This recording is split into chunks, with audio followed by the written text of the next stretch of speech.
안녕하세요. 대단히 반갑습니다. 그릭론 전영TV 이종수입니다. 이번 시간은 1454번째 시간으로 제사문화 이대로 괜찮은가 라는 글을 읽어드리겠습니다.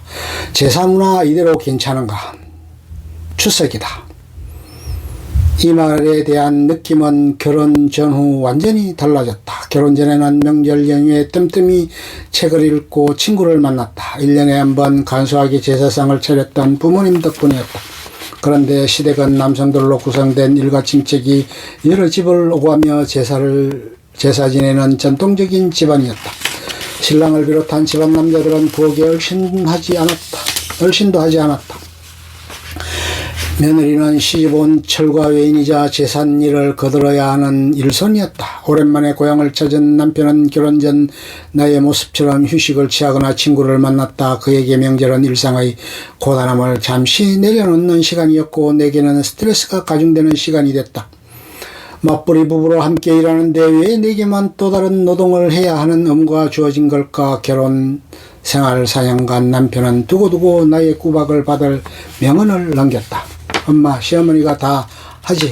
너는 별로 하는 일도 없지 않느냐. 집집마다 돌아다니며 먹는 것도 힘들다. 예전 여자들에 비하면 덜 고생하는 거다 라고 했다.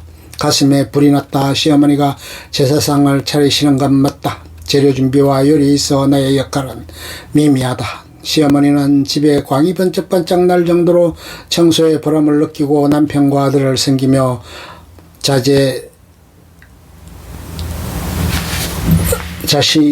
만족을 찾는 분이었다. 집안일을 억지로 했던 친정엄마와 달리 매일 반복되는 별로 티나지 않는 일에서 자신의 존재 이유를 찾을 수 있는 분이었다. 청소하면 기분이 좋아진다. 아침에 애들 도시락 쌀 때가 가장 좋았다고 했다. 직장생활이든 집안일이든 자신의 일에서 가치를 발견하고 만족하는 사람에게선 삶의 의욕을 배울 수 있어 좋다. 문제는 이런 성경 탓에 집안일이 서툰 며느리의 참여를 달거워하지 않는 점이었다.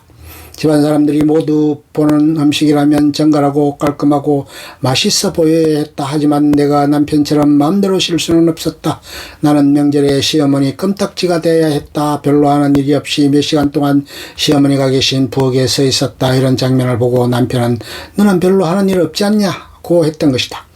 입술을 손가락으로 꽉 꼬집어 주고 싶었다. 제사상을 만든 이의 노고가 담긴 음식들이 차려져 있다. 결혼 전 아빠 쪽은 시댁과 분위기가 비슷했지만 엄마 쪽은 명절에 남녀 모두 함께 음식을 차렸다. 외숙모가 만두소를 내놓으면 외삼촌과 그 자녀들이 거실에 둘러앉아 만두를 빚었다. 초등학교 때 이 화기애애한 공동노동 현장에서 친척 오빠의 능숙한 요리 솜씨에 감탄했던 적도 있었다. 감자 부침개가 먹고 싶다고 말하자 당시 대학생이었던 친척 오빠는 감자를 가져와 강판에 척척 갈았다. 그리고 프라이팬에 바싹하게 붙여내 놓았다. 이때 모습이 인상적이었던지 나는 이 오빠가 군복무할 때 편지를 써주기도 했다. 그때는 몰랐는데 외가의 풍경이 한국 사회에서 쉽게 찾아볼 수 없는 진기한 모습이라는 걸 결혼하고서야 깨달았다. 나는 여자들만 중노동하는 제사문화를 이어가지 않겠다. 당신도 찬예가 얼마 전 남편에게 선언했다. 남편은 부모님 설화에서 설거지 한번 해본 적 없었다. 어머님이 남편에게 집안일을 가르치지 않은 건 개인이 아닌 시대 배경을 놓고 보면 이해할 수 있다. 유교문화를 삶의 중심으로 받아들였던 시할머니를 모시고 살면서 장남에게 함부로 일을 시킬 수 없었을 것이다. 무엇보다 어머님 본인이 가부장제의 역할 구분을 잘 내면하신 분이었다. 그러나 내게는 이러한 풍경이 보존해야 할 전통문화가 아니라 바꿔야 할 인석으로 보인다. 동굴 생활을 했던 선사시대에는 종족 보존을 위해서라도 신체적으로 우월한 남성이 바깥일을 하고 여성은 집안일을 하는 게 현명했다. 당신은 동굴 밖에 함부로 돌아다니는 여성을 돌로 쳐서 죽였다고 한다. 그러나 기술이 발달하고 사회가 진화하면서 이제는 남녀의 신체적 차이가 사회 진출에 미치는 영향이 작아졌다. 남자와의 관계, 가족 관계에서 존재의 의미를 찾았던 예전 여성과 달리 자기 자신의 성취를 통해 주체성을 확보하려는 여성이 늘었다. 결혼은 남자의 품에 들어가는 예속이 아니라 같은 방향을 바라보며 나아가려는 공동생활인 것이다.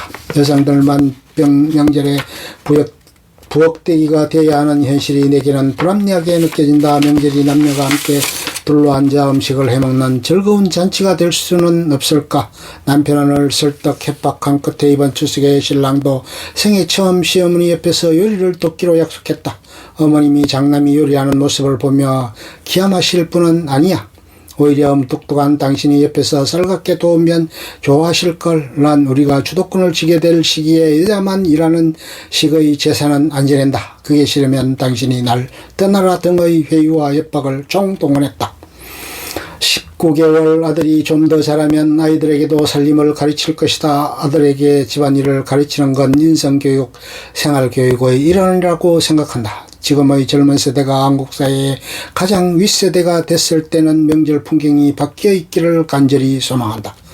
끝. 좋으면 좋아요, 구독, 알림 설정 눌러주세요. 감사합니다.